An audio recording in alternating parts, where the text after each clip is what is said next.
जाके देखो उनके पैर में इतना सूजन हो गया है। सब लादी टूटा हुआ है, कोई बच्चे आने जाने नहीं पाते हैं। यहाँ यही समस्या है भैया, कोई गटर सफा करने नहीं आता, इतना हम लोग परेशान रहते। आप यहाँ से निकलोगे अशोक नगर के से नीचे तो आप देखोगे पूरा रास्ते पे पूरा कचरा है। नमस्कार, मैं हूं मुरारी पांडे। आप सभी का मुरारी की खबर में स्वागत है। हम इस वक्त अब मौजूद है चांदीवली विधानसभा क्षेत्र के वार्ड क्रमांक 161 और 64 के बीच में 3 नंबर खाड़ी के इस इलाके में यहाँ पर हम मौजूद है। लेकिन क्यों मौजूद है वो भी कारण हम आज आपको साफ तौर पर बताने वाले हैं। चांदीवली विधानसभा क्षेत्र की अगर हम बात करें तो पूरे चांदीवली विधानसभा क्षेत्र में वार्ड क्रमांक 161 का ऐसा एक इलाका है जिस इलाके में कचरों का अंबार पूरी तरह से सड़कों पर नजर आता है। गटर पूरी तरह से भरे हुए नजर आते हैं। जो कचरे की गाड़ी पीछे आपको नजर आ रही होगी, वो कचरे की गाड़ी जो है वो नियमित रूप से नहीं आती। उसका कारण ये होता है, नियमित रूप से ना आ पाने के कारण जो कचरा है, कचरा कुंडी का पूरी तरह से सड़कों पर आ जाता है। और जब यहाँ से लोग गुजरते हैं, ये मुख्य मार्ग है, प्रतिदिन मैं कहना चाहूँगा लाखों लोग इस मार्ग से यात्रा करते आते जाते हैं। इन सभी विषयों पर बहुत ही गंभीर मामला होने की वजह से आज मुझे यहाँ पर आना पड़ा। और मेरे साथ आप देख पा रहे होंगे हैदर भाई यहाँ पर नज़र आ रहे होंगे। इन्हीं सभी विषयों पर हम बात करेंगे। जब हम सत्ता पक्ष की से बात करने की कोशिश करते, जब उन्हें फ़ोन करते, इस तरह की समस्या से अवगत कराते, तो कहीं ना कहीं सत्ता पक्ष से जुड़े हुए जनप्रतिनिधि पूरी तरह से पल्ला झाड़ने का कार्य करते हैं और कहते हैं कि हमारे पास अब कोई पद नहीं बचा। तो आखिर में जिम्मेदार कौन है? क्या बृहन मुंबई महानगर पालिका की बड़ी लापरवाही माने या कि यहाँ के जनप्रतिनिधियों की अनदेखी माने? ताकि जो ये 3 नंबर खाड़ी का जो इलाका है दिखाना चाहूँगा। देखिए, ये पूरा इलाका है। जब आप सर्वर होटल से अशोक नगर की यात्रा करेंगे तो पूरी तरह से कचरे सड़कों पर आपको नज़र आएंगे, बदबू मारती हुई गलियां नज़र आएंगी। जब यहाँ पर कोई मेहमान आएगा तो अपने नाकों पर रुमाल रखकर यहाँ से गुजरते हैं प्रतिदिन लोग। कारण ये ऐसा भीड़ भाड़ वाला इलाका है जहाँ पर शाम के वक्त भाजी मार्केट लगती है। इसी भाजी मार्केट में ज़रूरत की वस्तुएं खरीदने के लिए यहाँ पर हजारों लोग इकट्ठे होते हैं। लेकिन कारण क्या है? जब गटर का पानी आए दिन सड़कों पर आ जाता है, गटर का कचरा सड़कों पर रखकर महीने तक नहीं उठाया जाता है। इसके कारण यहाँ के जो व्यापारी हैं उन्हें भी अपने व्यापार में पूरी तरह से गिरावट का सामना करना पड़ता है। इसका जिम्मेदार कौन? इन्हीं सभी विषयों पर हम बात करेंगे। हैदर भाई, इस सभी विषयों का जिम्मेदार किसे मानते हैं आप? सबसे पहले मैं हमारे मुरारी भाई पांडे जी का बहुत बहुत शुक्रिया अदा करते हैं कि इतने गंभीर मुद्दा लिए इन्होंने, और इसके पीछे रहते भी है, इनको खुद वो तकलीफ है। आप यहाँ से निकलोगे अशोक नगर के से नीचे तो आप देखोगे पूरा रास्ते पे पूरा कचरा है। यानी हकीकत तो लाखों लोग आते जाते हैं। आप तो 5 बजे के बाद देखोगे तो यहाँ पे आप सरसों छीट दोगे तो उठा नहीं सकते, इतना मतलब पब्लिक आती जाती है। और देखो ये देखिए, ये पूरा कचरा है, रोड पे पड़ा हुआ है। लोगों के घर में फंक्शन होता है, शादी होती है, ब्याह होता है, मेहमान आते हैं, बोला ऐसा कचरे जगह में रहते। तो हमारे बीएमसी सो रही है, कोई काम नहीं कर रही यहाँ पे। हमारे आमदार साहब का भी काम है, हमारे यहाँ के आमदार है, उनका भी ध्यान रखना चाहिए, मगर वो भी नहीं ध्यान रख रहे। अब कैसा चलेगा? यहाँ पे देखिए, आप देखिए पूरा दुकान के सामने कचरा है, दुकानदार बेचारे परेशान है, मगर कोई यहाँ पे सुध लेने वाला नहीं है, कोई आता नहीं है, कोई लोग का हाल चाल पूछता नहीं है। सिर्फ जो उनका टैक्स होता है वो सब वसूला जाता है बस। और कैसा चलेगा ऐसा बताइए? पूरा रास्ता यहाँ से लेकर आप अशोक नगर से नीचे निकलोगे यहाँ तक, पूरा 3 नंबर खाड़ी यहाँ तक जाओगे, पूरा रास्ते का हालत ख़राब हो भाई। हैदर भाई, ऐसा भी कहा जाता है कि जो इन इलाकों में रहने वाले लोग हैं, अगर शादी का रिश्ता यहाँ पर आता है तो ऐसी भी लोगों का कहना है कि इन इलाकों में जब शादी के रिश्ते के लिए मेहमान आते हैं तो इन इलाकों की स्थितियाँ देखकर उनके शादी का जो संबंध होता है वो तोड़ दिया जाता है। क्या है क्या? देखो भाई, कोई भी अपने लड़की को यहाँ पे शादी देना चाहेगा तो कोई भी स्वच्छ अच्छा जगह पे देना चाहेगा। यहाँ पे आते ही साथ पूरा कचरे का अंबार, यहाँ से जाओ कचरे के अंदर से जाओ, हैं तो कोई बोलेगा इतना कचरा गली में कौन आएगा, इसलिए अपने लड़का लड़की को यहाँ पे शादी तक नहीं करने दिखता है। क्या करेगा, सब परेशान है यहाँ पे, कोई सुनवाई नहीं है। 3 नंबर खाड़ी से यहाँ से पूरा 61 वाट तो आप देख घूम के लोगे, हर जगह पे यही है, हर जगह कचरे का अंबार है। और ये पानी बेचारों को नहीं मिल रहा है पीने के लिए पानी, जो कि इस साल इतना बरसात हुई है और अभी तक बरसात चली आ रही, पानी का कोई कमी डैम में नहीं, मगर इन लोगों को पानी की कमी है। सब यहाँ पे पानी ये लोग जानबूझ के वाल बंद करके रखते, बीएमसी वाले पब्लिक को परेशान करते हैं और कोई काम नहीं इन लोग का है, खाली परेशान करने का। ना कचरा उठाएंगे, ना पानी का वाल खोलेंगे, कोई काम नहीं करते यहाँ पे भाई, खाली टैक्स वसूली ये पावती लेके घूमते रहेंगे बस, और बाकी कोई काम नहीं करते। क्या हैदर भाई, स्वच्छता पर अगर हम बात करें, स्वच्छता, साफ सफाई, सड़कों पर झाड़ू, शौचालय की साफ सफाई, गटर नियमित रूप से साफ हो, हमारे गलियों के छोटे मोटे गटर होते हैं, और हर घर से कचरा उठाने की व्यवस्था बृहन्मुंबई महानगर पालिका ने दस्तक बस्ती को यह जिम्मेदारी दे रखी है। लेकिन हम अगर दस्तक बस्ती की बात करें तो 17 यूनिट होता है, 1-2 यूनिट से वो काम चलाते, इस वजह से नियमित सफाई नहीं हो पाती। क्या सही मायने में बृहन्मुंबई महानगर पालिका और उसके द्वारा नियुक्त की गई दस्तक बस्ती योजना की निष्क्रियता पर क्या कहना चाहेंगे आप? इस दस्तक बस्ती योजना जो है, घर का काम, मतलब घर का कचरा उठाओ, घर के सामने पूरा साफ सफाई करो, कोई काम उनका नहीं है। खाली महीना आ गया, बिल डाल दिए बीएमसी में, बिल मिल जा रहा है, 2-1 आदमी को खाली ड्रेस पहना के घुमा रहे, बाकी काम कुछ नहीं हो रहा है।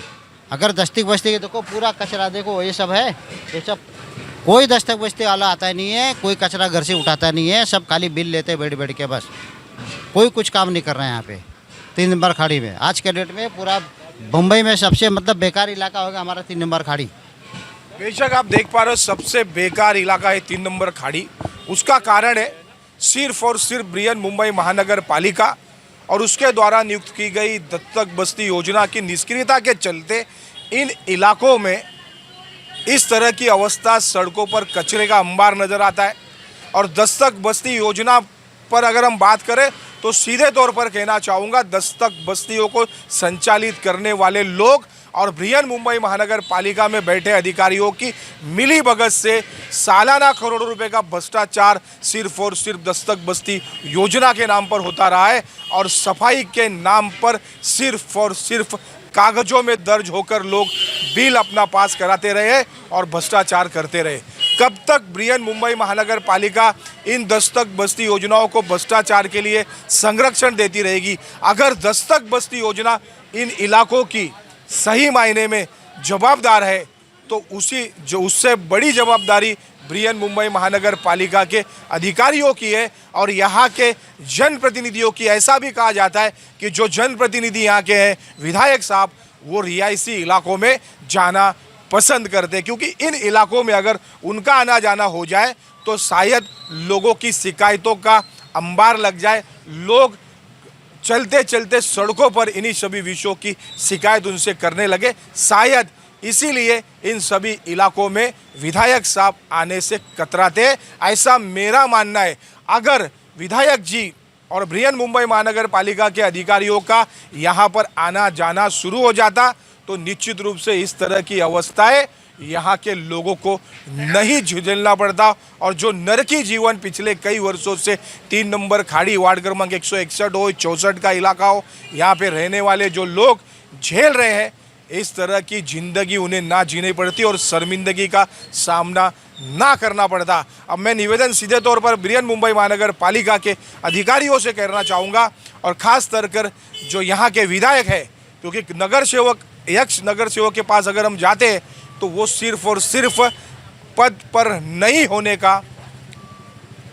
की बात करते हैं, उनके हमारे हाथ में कुछ नहीं है, इस तरह से सिर्फ और सिर्फ कहकर अपना पल्ला झाड़ते हुए नजर आते।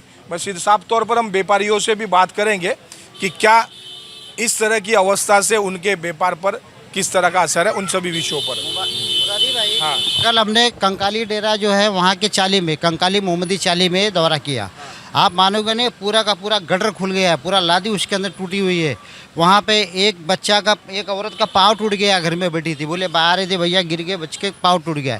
एक लड़के का हमारा उसका वहाँ पे मौत भी हो गई है, ऐसा बच गया, जाते जाते गटर में पाँव चलेगा, सर में मार लग गया, खत्म हो चुका है। अब जाके वहाँ चाली में पूछे, इनका लड़का, ये देखो इनका लड़का जो है आ रहा था ऐसा चाली में, बच के गिर गया, उसके सर में क्या हुआ था?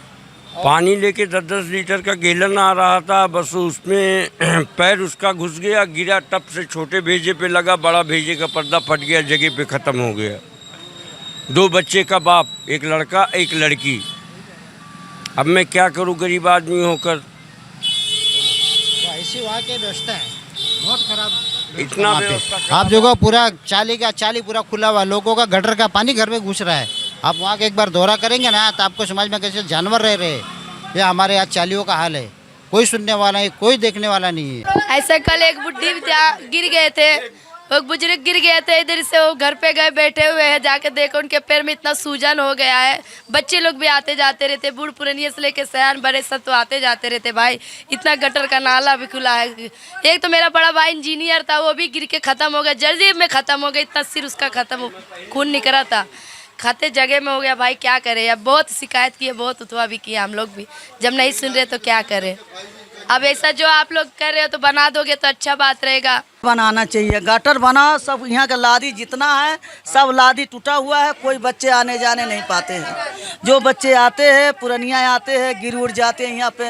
ये देखो मैं भी गिर गया, मेरा हाथ देखो। हाथ तो फ्रैक्चर हाँ, हाथ फ्रैक्चर देखो, पूरा हाथ फ्रैक्चर हो गया। कल इधर ही गिर गया था।